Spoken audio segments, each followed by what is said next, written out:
Hello friends, we now try to understand one important question. This is a question paper question for 4 marks. Explain throttling process using TS and HS diagram. In the question paper it is given as PV and TS diagram, but there should be one correction. It is not PV and TS, it is a TS and HS diagram. Consider the TS diagram first. Now this is known as saturation curve, and this process as usual is steam formation at higher pressure P1, then steam formation at somewhat lower pressure P2. So P1 is greater and P2 is lower. Now these three lines I have drawn here, random three lines, 1, 2, 3. These lines, like from top and goes to bottom corner, these lines are nothing but constant enthalpy lines.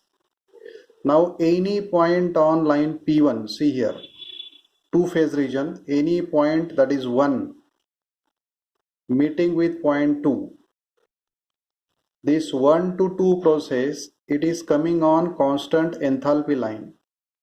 So consider 1 here, so 2 will be coming here. Consider 1 on the saturation curve, so 2 will come in the vapor region. Both the points 1 and 2 in vapor region, liquid plus vapor region, both the points are in liquid plus vapor region, but here in this case this is the point 1 on saturation line and 2 in the vapor region only.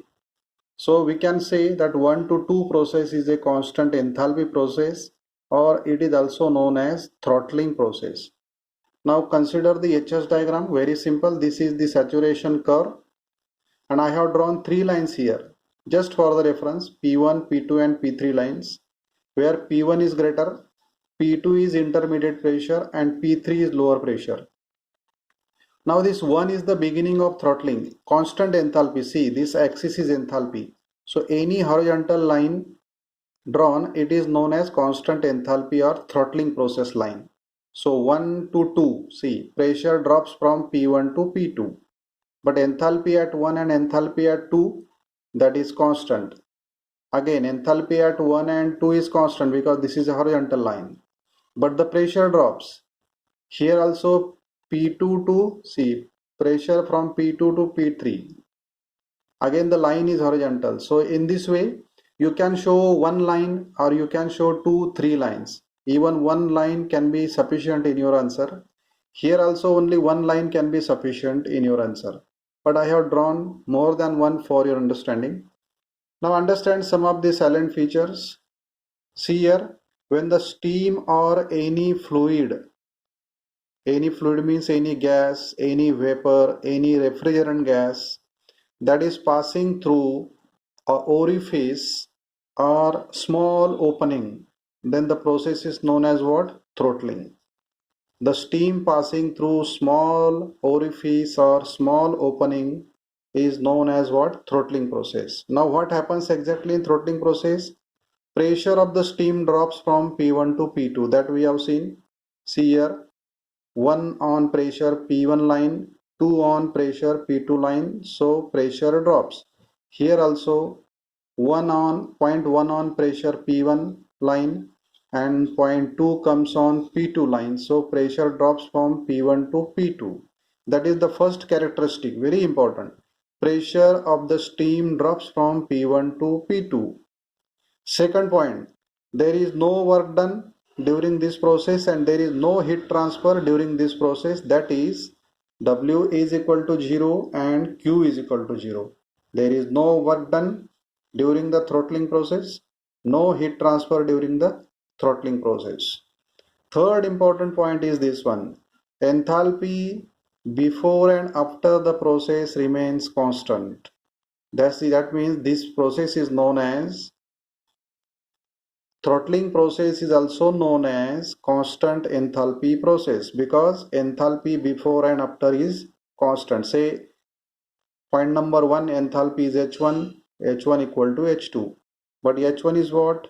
Sum of internal energy and flow work at point 1 is equal to sum of internal energy and flow work at point 2.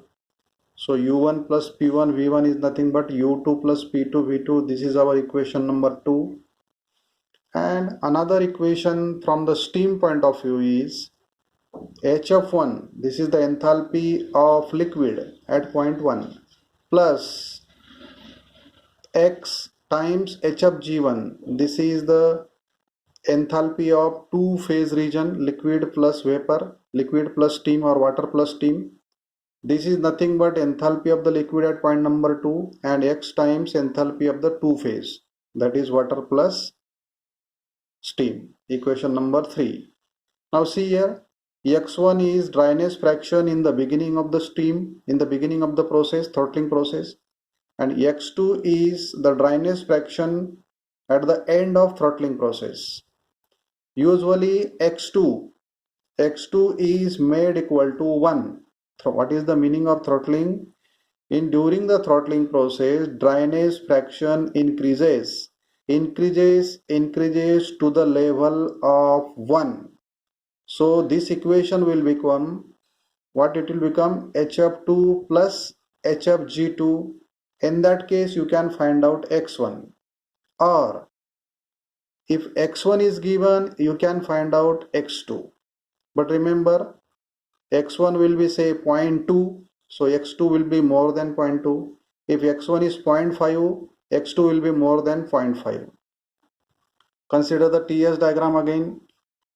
This is the high pressure line P1 and this is the low pressure line P2, and the point I have written is in TS diagram P1 is greater than P2 and the process 1 to 2 is known as throttling or constant enthalpy process or constant enthalpy line.